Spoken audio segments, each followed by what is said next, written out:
Welcome back to the SSL Family Dad channel. We are here in lovely Michigan in January, where the weather has been extremely strange this year.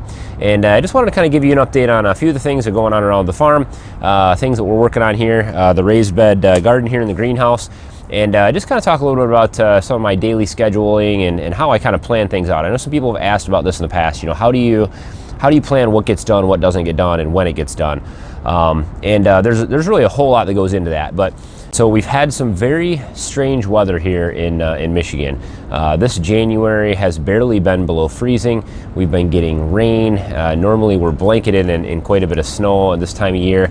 In fact, last year when I built the greenhouse, we had that 9 inches of snow, a snowstorm come through, and we had almost a foot of snow earlier in December last year. And so this is a very odd year for us.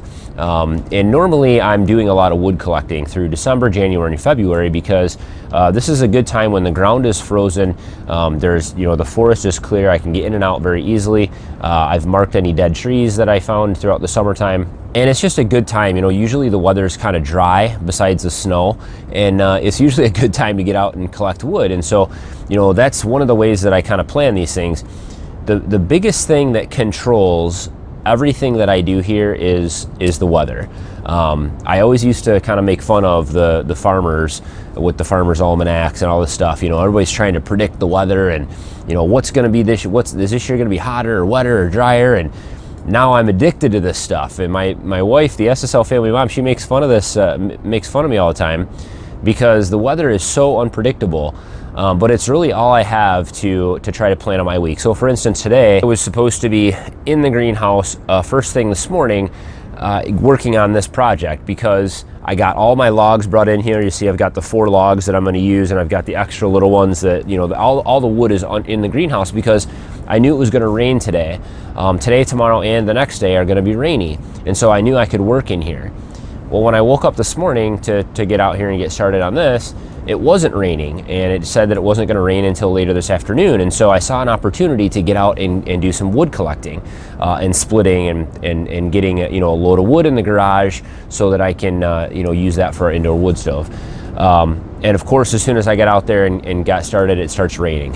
So I don't always win with planning these things, but the weather really controls what I do every day. When I wake up in the morning, usually I check the weather, I check what's going to be happening that day, and I try to plan my week out accordingly. On Saturday or Sunday, when I have some downtime, I'll get on, look at the weather, and I usually make a list of what I'm going to do throughout the week based on the weather. So am I going to collect wood that day if it's sunny out, if it's not raining, if it's cold, is the ground frozen?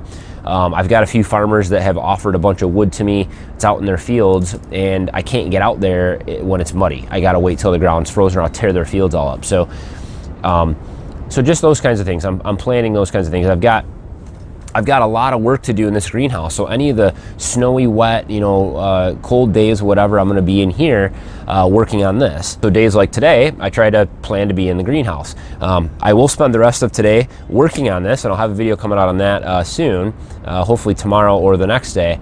And hopefully we'll get this thing filled up and start planting in here. I can't wait to get gardening going. But so all these little projects depend on that. Obviously, the sugar shack is the next project, but it's so muddy around here right now. Everything is a mess. I gotta wait till the ground freezes a little bit so I gotta bring in some dirt and level this area out. So I'm always trying to coordinate all these things based on the weather. But the weather doesn't just control the projects, it controls everything I do on the farm. Our maple syrup season starts based on the weather. Right now, actually, I'm a little bit worried because the weather's been so goofy here in Michigan. I'm not sure when maple syrup season is gonna start. It might be starting soon. I'm looking at the weather, and it looks like the sap could be running. It could start it could, get a deep freeze. It could be cold until April. It's really hard to determine when that's going to be, when the sap's going to start running. And so I got to keep watching that weather and try to prepare and get ready so I'm ready to go when the weather changes. Gardening season. Gardening's coming up, in April and May. That's when we start planting here. I got to look for those last frost dates. So I'm constantly watching the weather. When's the frost going to come? When are we going to be days that are above freezing at nighttime so that I can start planting things? The weather plays a huge part in that, and it's always a gamble.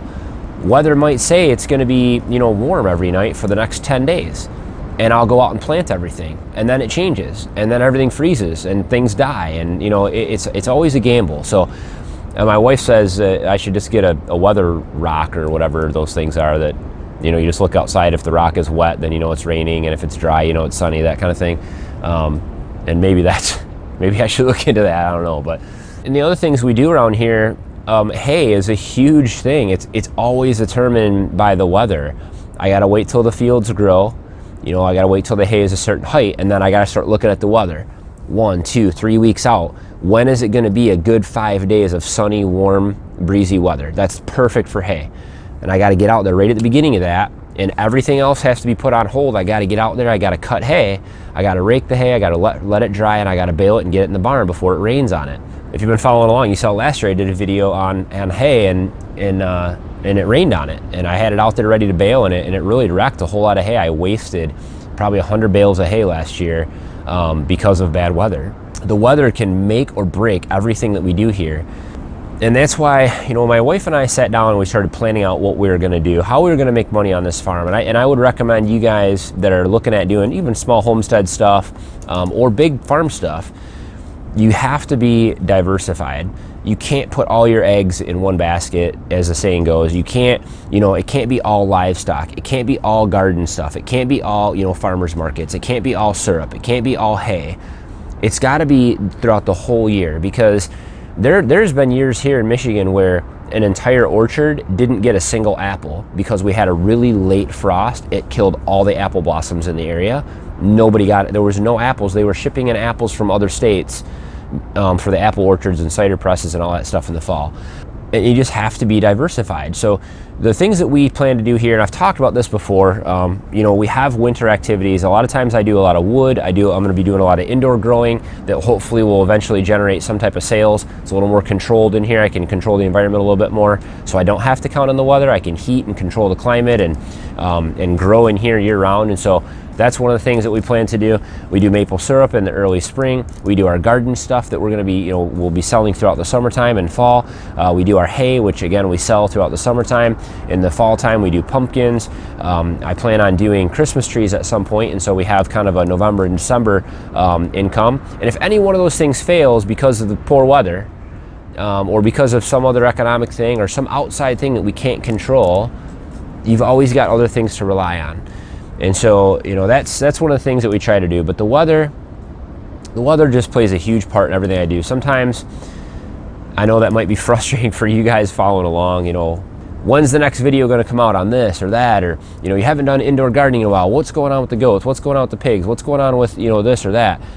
The weather, you know, it changes everything I plan. I plan things out, and it changes. So hopefully you guys found that informational. I was out here, rain, wind, cold, messy weather today, and I thought I would share what kind of drives my life here. And it's frustrating, but it is how it is, and there's nothing we can do about that. So look forward to the log cabin style raised bed. Man, I can't wait to start cutting in here a little bit later today. I need to get some lights out here though, because I can't really work in the dark yet, so maybe that'll be a video coming out. Thumbs up on the video, guys. As always, just reach down and tap that thumbs up button. Subscribe to follow along with all the upcoming projects. Thanks for tagging along today for a quick update on some things around here. And as always, guys, thanks for watching. Have a good one.